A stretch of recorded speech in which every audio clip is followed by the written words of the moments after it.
Marhaban bikum fi Masjidil Hakim, yang artinya selamat datang di Masjid Al-Hakim. Ya sahabat, terletak di Jalan Samudra, Kecamatan Padang Barat, Kota Padang, Sumatera Barat, masjid ini memiliki arsitektur bangunan yang khas dan telah menjadi salah satu ikon wisata religi di ranah Minang. Mulai dibangun tahun 2017 atas inisiasi seorang donatur, masjid yang sekilas mirip bangunan Taj Mahal di India ini dibuka tahun 2020 saat pandemi COVID-19. Bertahtakan 5 buah kubah dan 4 menara, masjid berada persis di pinggir pantai Padang yang juga merupakan spot wisata populer di ibu kota provinsi Sumbar ini. Berdiri di lahan seluas 4 hektar, masjid dengan luas bangunan 2 hektar ini mampu menampung hingga 600 jemaah. Selain itu, tersedia pula area parkir gratis yang luas, penitipan sandal sepatu jemaah, anjungan tunai mandiri, serta toilet dan tempat wudhu yang sejuk. Dari toilet, tempat wudhu, sampai juga tempat sholat itu selalu, selama kita sholat di sini itu selalu bersih gitu. Dan juga mukena itu beberapa tempat kan banyak juga sholat gitu kan, di sini wangi terus, habis itu bersih juga gitu. Di dalam masjid terdapat mimbar yang cantik, hiasan dinding dengan ukiran khas Minang, serta kegiatan tadarus rutin, di mana setiap akhir bulan kamu bisa khatam Al-Quran loh sahabat. Kegiatan yang utama pastinya sholat 5 waktu, itu pasti, kemudian sholat Jumat, kemudian sholat 2 Idul Fitri, 2 Id, ada Idul Fitri, Idul Adha. Kemudian untuk program-program harian itu kita ada One Day One Juz nih yang sekarang ini namanya One Day One Juz, membaca Al-Quran 1 hari 1 juz. Jadi di ba'da subuh kita baca Al-Quran setengah, ba'da maghrib kita baca setengah lagi. Jadi 1 hari 1 juz, 1 bulan kita khataman Al-Quran. Selepas Isya, nuansa malam di Masjid kian syahdu dengan lantunan ayat suci yang terdengar sayup-sayup berpadu dengan deburan ombak di sekitarnya. Bangunan masjid pun bertambah cantik dengan hiasan lampu warna-warni di sekelilingnya. Wah, jadi pengen iktikaf di sana ya sahabat. Dari Padang, Sumatera Barat, Juabdi Nursyah, RTV.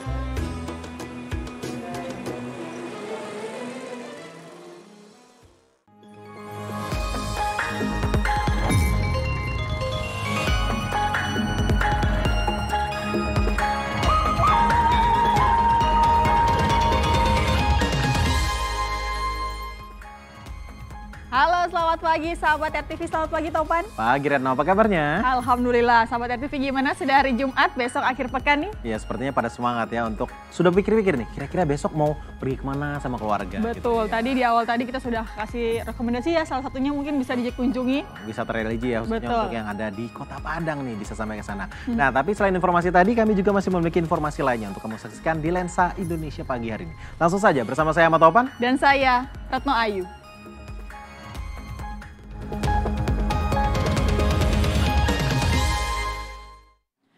Ya, sahabat RTV dan juga Topan, ini seperti yang awal kita ngomongin akhir pekan, ini sudah ada rencana akhir pekan ini mau kemana?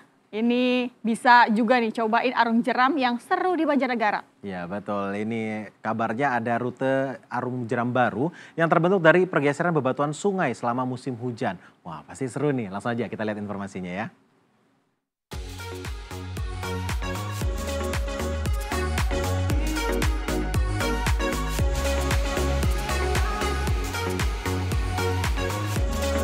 Arus sungai yang deras saat musim penghujan tak selamanya menimbulkan bencana dan banjir ya sahabat.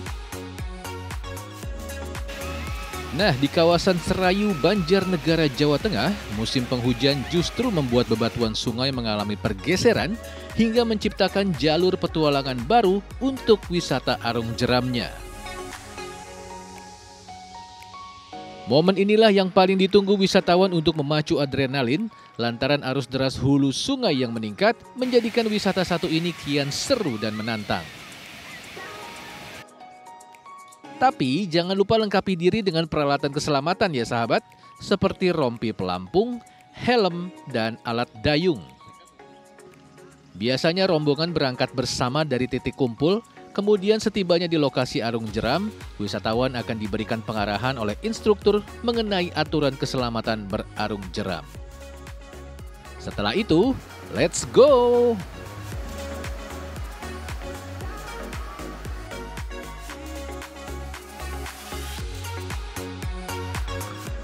Luar biasa seru banget. Seru banget ya Kak ya. Iya, bisa berenang juga di sini, terus banyak arusnya juga, terus guide-nya profesional banget, top lah. Wah, ini mantap sih, jeramnya luar biasa, banyak yang spot-spot yang benar-benar bikin heboh dan bikin teriak. Seru banget. Seru banget ya. Seru banget. Kalau kamu berminat ngejajal trek arung jeram ini, ada dua pilihan sahabat. Pertama, yang Rp185.000 per orang untuk jarak 7 km dan Rp245.000 untuk 16 km. Harga ini sudah termasuk guide dan regu penolong, serta minuman kelapa muda dan camilan tempe mendoan untuk dinikmati setelah berarung jeram. Selain tantangan yang memacu adrenalin, wisatawan juga akan disuguhi sejuknya dan asrinya alam pegunungan yang masih perawan. Bagaimana sahabat? Sudah siap berarung jeram? Let's go!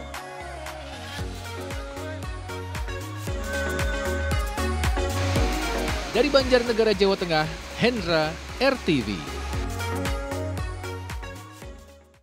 Ya sahabat RTV, kurang dari 17 hari lagi Bandara IKN yang rencananya akan digunakan untuk menerima tamu saat upacara HUT ke-79 RI terancam molor. Iya benar, ini Bandara Sepinggan Balikpapan yang berjarak 2 jam akan menjadi alternatif. Lantas apa penyebab molornya Bandara IKN? Kita cek bersama. Inilah kawasan Bandara VVIP IKN Kalimantan Timur. Masih banyak pekerjaan konstruksi di sekitar kawasan apron dan landasan pacu bandara sepanjang 2.200 meter ini. Bandara yang tadinya ditargetkan bisa selesai di awal Agustus terpaksa ditunda. Faktor cuaca dalam 2 bulan terakhir menghambat perkembangan pembangunannya. Padahal tadinya bandara ini digadang-gadang akan digunakan untuk menyambut tamu peserta upacara HUT ke-79 RI di IKN. Menteri Perhubungan Budi Karya Sumadi memperkirakan Bandara VVIP Ibu Kota Nusantara kemungkinan baru bisa digunakan pada akhir Agustus. Karena memang 2 bulan terakhir itu berturut-turut kita tidak bisa melakukan satu pembangunan yang masif sehingga ini tertunda.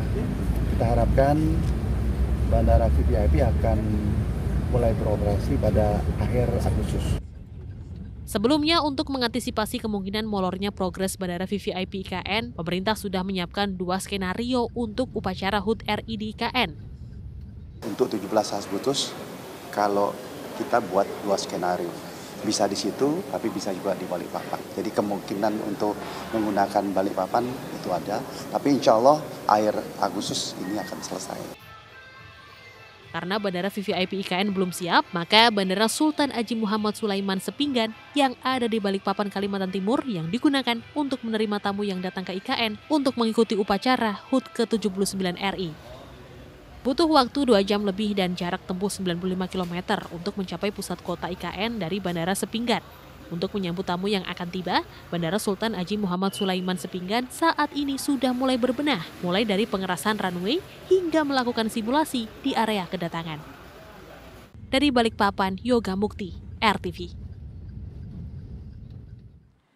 Kita ke informasi lainnya, usai ditangkap dan ditetapkan tersangka, pemilik daycare sekaligus influencer parenting yang telah melakukan kekerasan terhadap bayi 2 tahun enggan meminta maaf.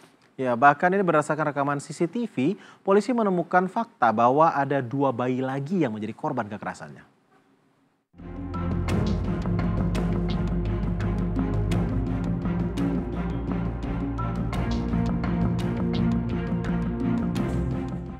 MI, pengasuh sekaligus pemilik tempat penitipan anak atau daycare di Cimanggis, Depok, Jawa Barat, akhirnya ditetapkan sebagai tersangka atas kasus kekerasan pada anak. Wanita yang diketahui juga merupakan influencer parenting ini ditangkap di rumahnya pada Rabu malam. Mbak, ada yang ingin disampaikan, Mbak? Ada permohonan maaf atau penyesalan kah?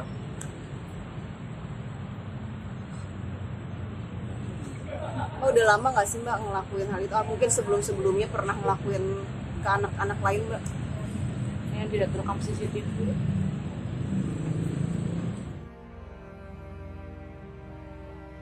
Dari hasil penelusuran polisi, ditemukan pula korban lain yang terekam kamera pengawas yang berbeda.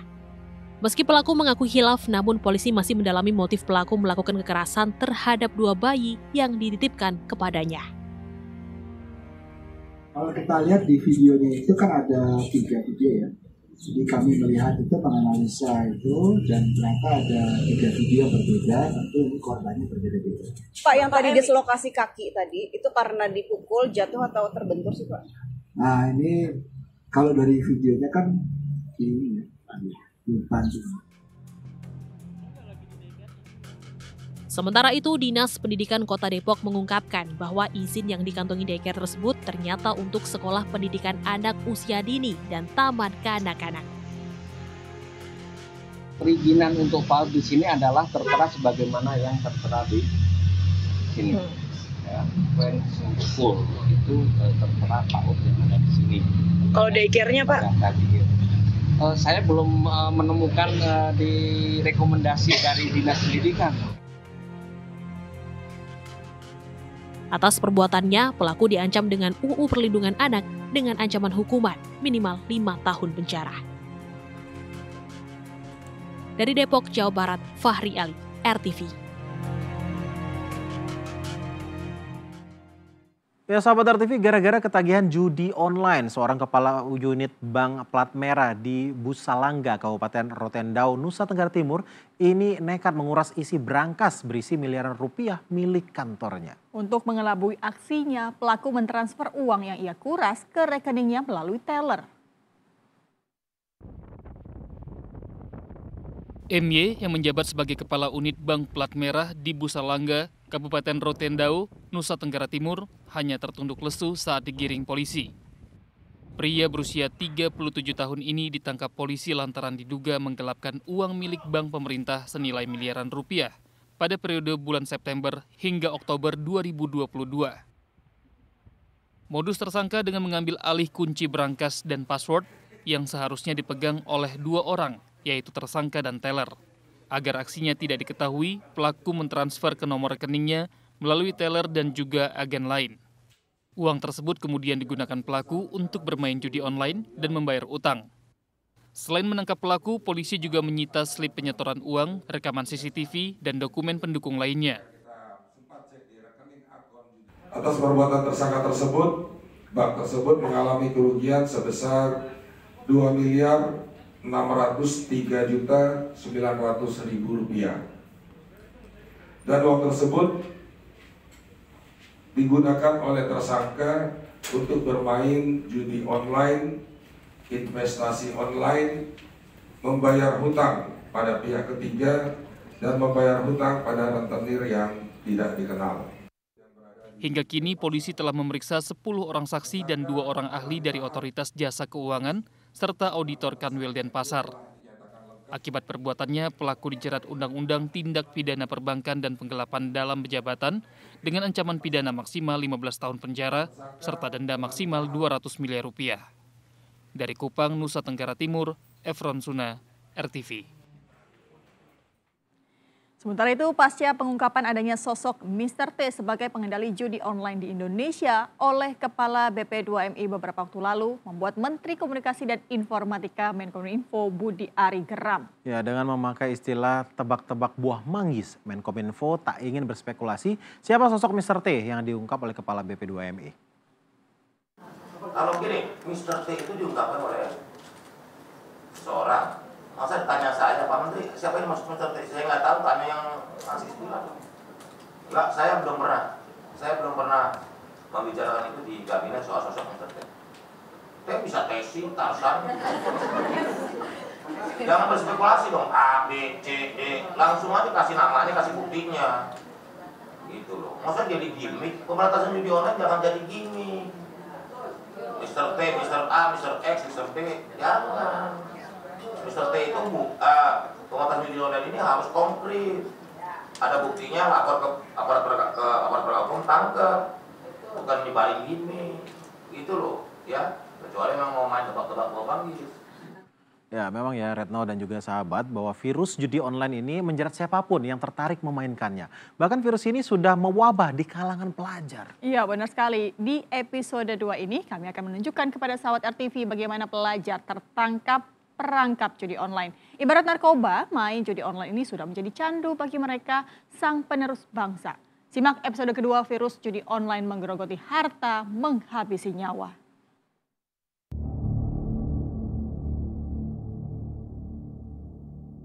Judi online menggerogoti harta, menghabisi nyawa. Kalimat ini bukan isapan jempol. Sejumlah temuan membuktikan bagaimana judi online hanya membawa seseorang kepada maut. Untung tak diraih, buntung didapat. Bunuh diri pun ditempuh.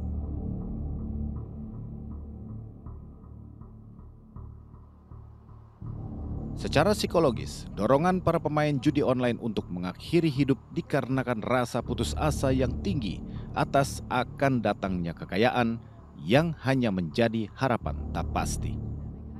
Putus asa, Mbak.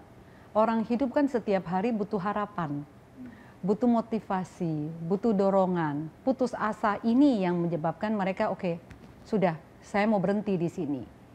Saya tidak mau lagi meneruskan hidup saya.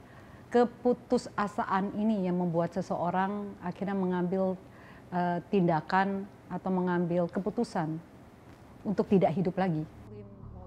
Meski fenomena bunuh diri kian menakutkan, pada kenyataannya judi online bak bunga bangkai yang mengeluarkan aroma untuk menarik serangga masuk ke dalam perangkap.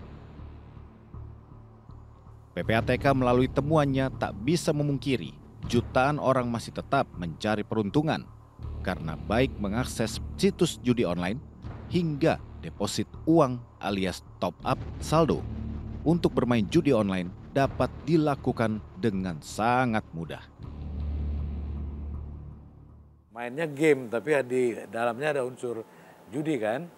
Nah mereka untuk bisa bermain judi online tadi lewat game itu kan harus melakukan top up ya. Nah top up itu bisa dibayar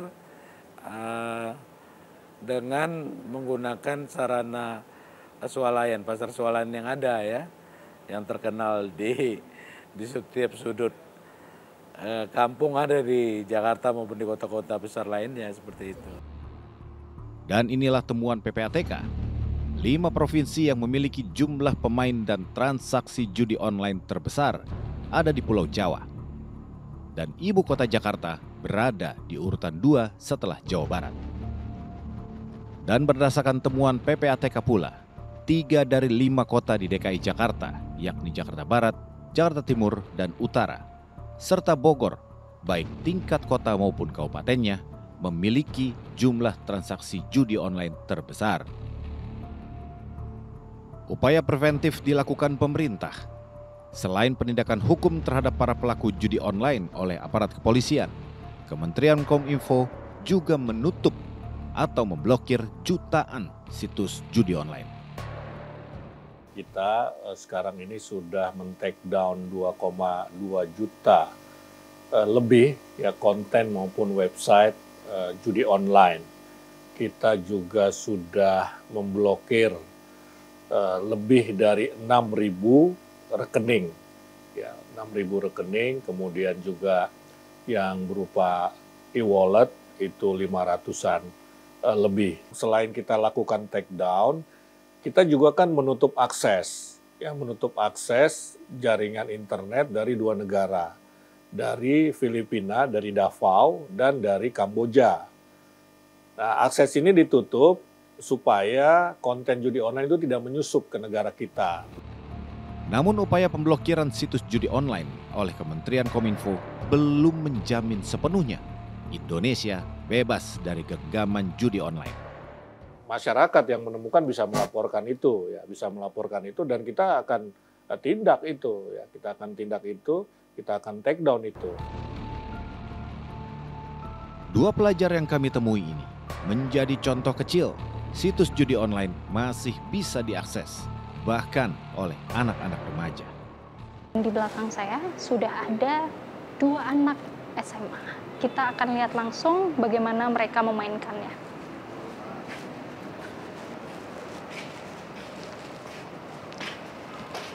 Lagi main ya? Iya, Kak. Main apa? Main ini, Kak. Judi online, Kak. Boleh lihat nggak?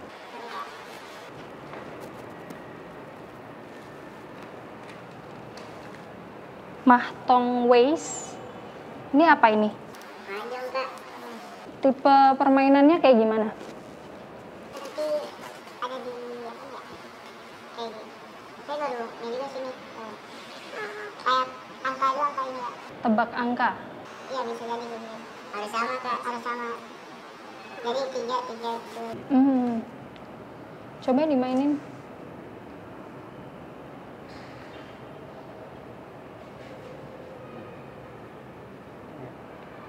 Ini kalian udah lama main permainan ini? Lumayan, Kak. Dari kapan? Ceritain dong. Dari ini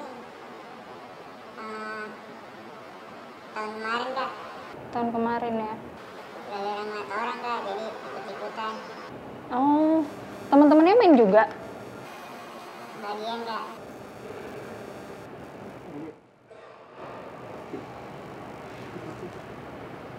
Yang satu main Mahjong Ways, Ya. yang satunya main slot ya itu ya? Iya, Zeus, Kak. Zeus. Melihat kondisi 2 pelajar ini, masih adakah solusi untuk mencegah hancurnya sebuah generasi dari virus judi online? Tak ada pilihan. Judi online, suka tidak suka, mau tidak mau, harus dilawan. Upaya pencegahan tak hanya sekedar pemblokiran situs oleh pemerintah, tapi juga peran semua pihak, terutama pengawasan dan edukasi keluarga, dibutuhkan untuk bisa menangkal virus mematikan judi online. Dari Jakarta, Tim Liputan RTV.